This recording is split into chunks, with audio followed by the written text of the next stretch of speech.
In this video, we would be learning how to add a copyright footer. So for that, in the HTML, after the center tag, I would be adding a div tag, and this div would be having a class. So that's copyright footer. And now let's close the div tag, and inside that, let's say the text that we want to give. So I will say developed by Ayush. And after that, let's go to the CSS part of it. And before that, let's check whether it's been displayed. And over here you can see that developed by Ayush is displayed over here.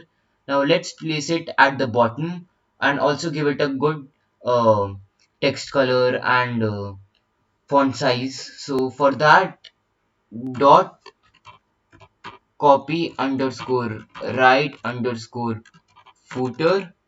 And after that, now let's give it some good CSS properties. So first of all, as the user scrolls, I want that this copyright footer should not be scrolled and should be fixed. So for that, let's keep the position fixed. After that, the color, so the text color, let's keep it as white,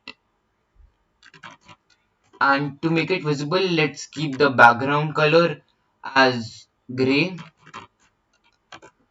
After that, we want to display it at fully length, so let's keep the width as 100%.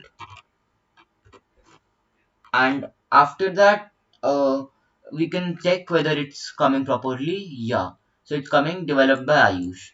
As you can see, it's not coming at the bottom, so let's place it at the bottom. For that, let's give it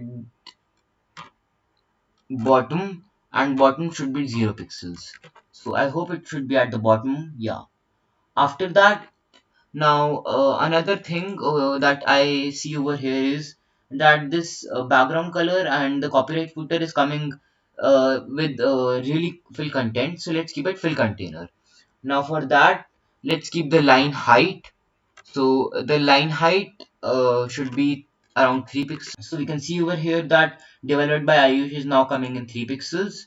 Now let's place this text in the center. So for that, we need to do is text align, and that is centered. So these are some basic CSS properties for copyright footer tag. We've reached at the end of this topic, and this is all for this video. Thanks for watching.